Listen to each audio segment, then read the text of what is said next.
নমস্কার। হ্যালো বন্ধুগণ, দত্ত হোমিও ম্যাজিকের পক্ষ থেকে আপনাদের সবাইকে স্বাগত জানাই। আশা করি আপনারা সবাই ভালো আছেন। আজকে যে পর্ব নিয়ে আলোচনা করব সেটা সবাই আজ ভুগছেন, সেটা হচ্ছে জয়েন্ট পেন।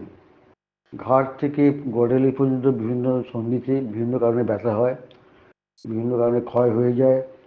আর সেই ক্ষয় থেকে মুক্তির জন্য আজকে একটি টিপস দিচ্ছি। যদি কোনো উপকারে লাগে তাহলে দয়া করে আমাদের চ্যানেলটিকে সাবস্ক্রাইব, লাইক ও শেয়ার করবেন।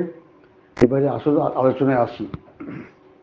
আজকের বিভিন্ন কারণে জল, বায়ু, খাদ্য আর বিভিন্ন রাসায়নিক দূষণের জন্য আজকাল আমরা বিভিন্নভাবে বিভিন্ন রোগে আক্রান্ত হচ্ছি। তার মধ্যে আজকে প্রায় ঘরে ঘরে গোড়ালি ব্যথা, হাঁটু ব্যথা, পিঠ ব্যথা, ঘাড় ব্যথা প্রায় ঘরে ঘরে রোগীদের দেখতে পাই। তাই আজকে একটি টিপস দিচ্ছি, যদি কোনো উপকারে লাগে তাহলে দয়া করে আমাদের সাবস্ক্রাইব করবেন। এবার আলোচনায় আসি। যে ওষুধটা প্রথম বলবো সেটা হচ্ছে নিম 6 শক্তি। 2 হচ্ছে ক্যালোট্রপিস জি 6 শক্তি। 3 হচ্ছে বর্ষেলিয়া সেরেটা 6 শক্তি। এগুলো 10 ml করে কিনতে হবে। এর বড় দোকান কিংবা অনলাইনে আপনাকে জোগাড় করতে হবে। এই কীভাবে ব্যবহার করবেন সেটা বলে দিই। এই ওষুধ 3টে জোগাড় করার পরে 15 ml একটা বোতল, খালি বোতল জোগাড় করবেন।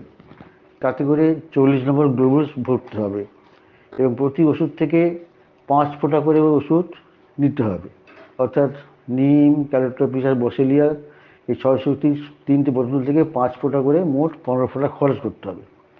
এবার কীভাবে সেবন করবেন সেটা বলে দিই। এই বোতলটা ওষুধগুলো ভিজানোর পরে 2টি করে দানা সপ্তাহে 2বার খাবেন, সকালবেলা খালি পেটে।